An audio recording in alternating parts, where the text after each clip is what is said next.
Earlier this year, Ghost in the Shell hit theatres to rather lackluster reviews and a lackluster box office performance. It was Hollywood's take on the Japanese classic 1995 anime film Koukaku Kidotai, known internationally as Ghost in the Shell. This film was also based on the 1991 manga of the same name, though it was tonally very different. The 1995 film went on to dwarf the original manga's popularity, even becoming a cult film outside of Japan. Its success spawned several more anime films and television series, although none reached the same level of influence that the 1995 film achieved.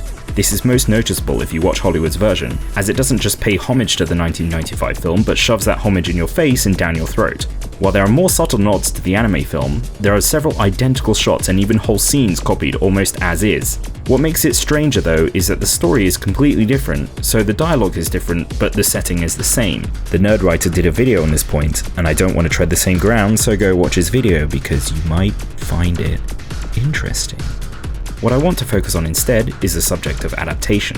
In my previous video essay on why Death Note was a terrible movie, when I said it was not as good as the original manga and anime, many people commented that it's an adaptation, so it should be different, and that's why the film was great, because it was different. While that's a stupid argument, it did bring up the interesting point about what an adaptation should be. For a long time, I couldn't decide whether Hollywood's Ghost in the Shell copying scenes from the 1995 anime was a good or a bad thing. If it was trying to tell its own story, then should it have copied scenes wholesale? Probably not. If it had just been a shot-for-shot recreation of the 1995 film, would it have been any good? Maybe. Would there have been any merit into making a film like that at all? Definitely not. But then what should a film adaptation be? To answer that, let's first take a step backwards. What is an adaptation? An adaptation is a film whose story originates from a different piece of media. This can mean it was originally a book, comic, manga, game, radio drama, theatrical play, TV series, animated series, real history, or even another film. Examples of these are Harry Potter, any Marvel or DC movie, Dragon Ball Evolution, Resident Evil, The Lone Ranger, Romeo plus Juliet, 21 Jump Street, The Last Time Shamalama Ding Dong was trusted with an intellectual property, Dunkirk, and The Departed, respectively. Each form of media has its strengths, and adapting a film from it poses unique challenges. Books allow you to easily enter different characters' minds, and while they can describe what a character looks and sounds like, they do not offer a concrete visual depiction of a character like comics and manga do, or audio-visual versions like a TV series or film would. But this video isn't about which form of media is the best or anything like that. Each form has its benefits, and it comes down to personal preference as to which is your favorite. Except if your favorite is radio drama, then you're just wrong. Of the top 100 grossing films since the year 2000, 17% of films were original and 55% were sequels. That means 28% were adaptations, and that doesn't include film sequels that are also adaptations too. If we do include film sequels that were adaptations, that number increases to 59%. I don't believe adaptations to be an inherently bad thing, as adapting something into a film gives it exposure to a new audience who otherwise would never have heard of it. Whether it is adapted well or not is a separate matter. And if done well, there is nothing better than seeing a big screen adaptation of your favourite property. Adaptations are hot shit in Hollywood, and for an understandable reason. For one thing, the story is already there and has proven to be popular by selling well in their respective market. It also means that there is an already existing fan base which they can try and capitalise on.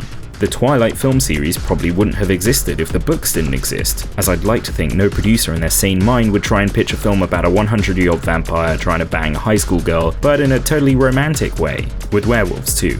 But unless you're adapting another film, most of the time adaptations have one huge problem to overcome. Films have a time limit to them.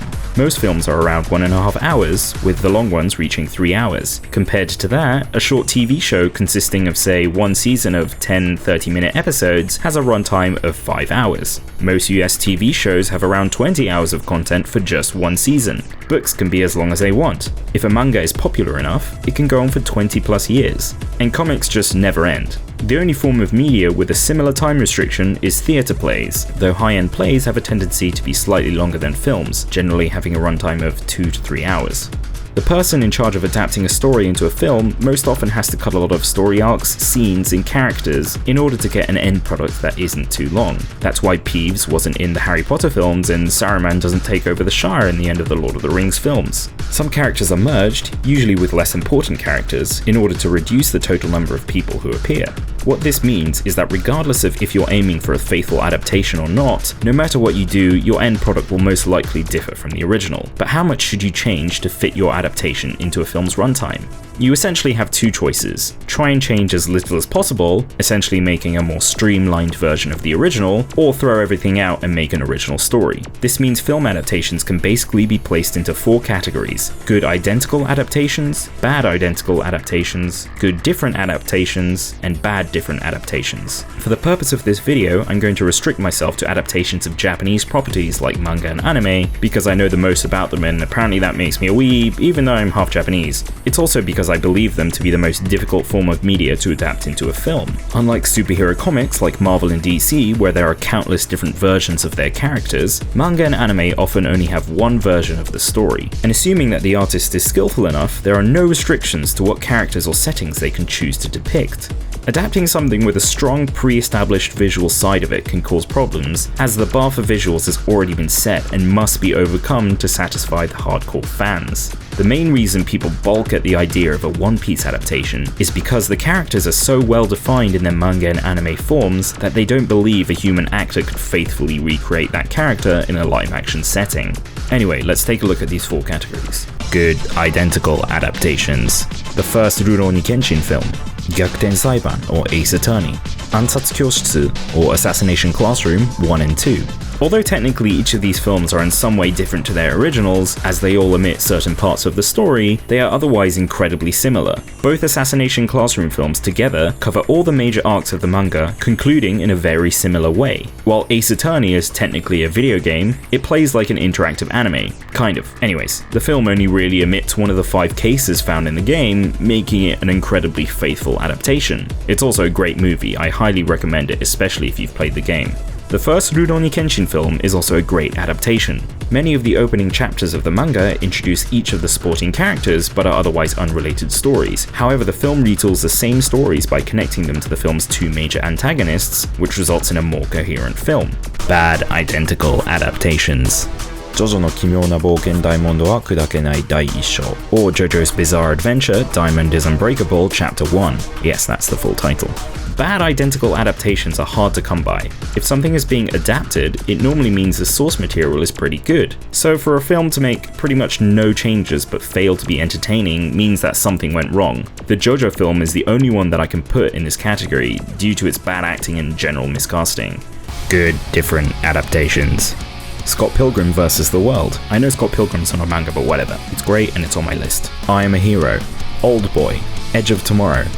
Good different adaptations either change the story while keeping the spirit of the original intact, or completely surpass it. The first half of Scott Pilgrim stays faithful to the original comic, although the ending is completely different, mainly because the comic wasn't finished yet. However, it was still very much a love letter to video games, and the spirit of the original was still there. I Am a Hero follows the same beats of the original manga, although it changes a few character details and removes all of the supernatural elements. The Korean Old Boy and the unnecessary Hollywood remake, because they are the exact same film, is actually based off of a Japanese manga. The setups of the stories are the same, however the twist ending present in the films is not there in the manga, making the film versions the superior stories.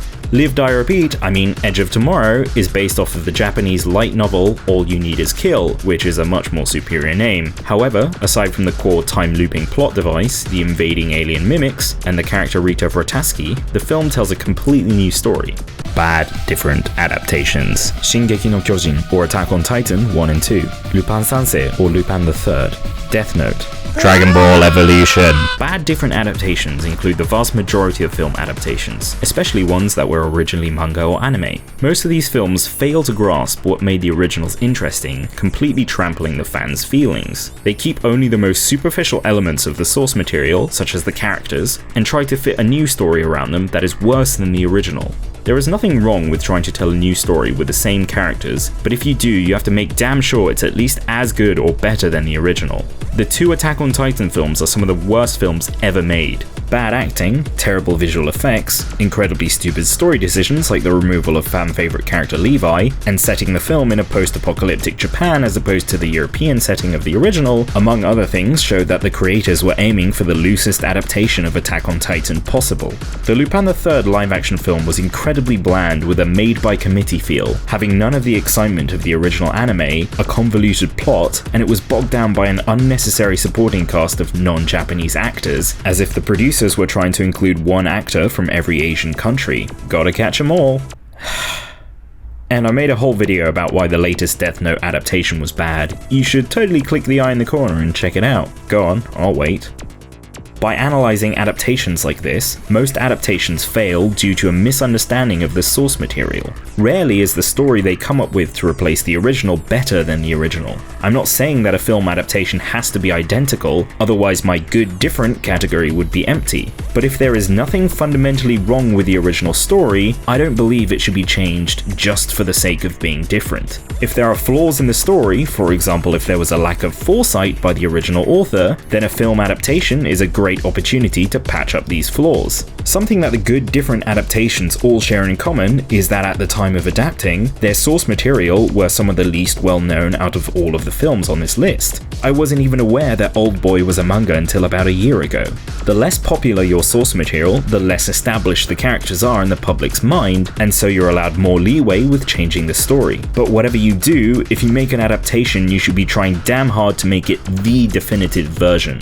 So back to Ghost in the Shell. Which category does it fit into? It tries to tell a different story and doesn't really succeed, so I would put it in the bad different category. Should it have tried to be exactly identical to the 1995 anime?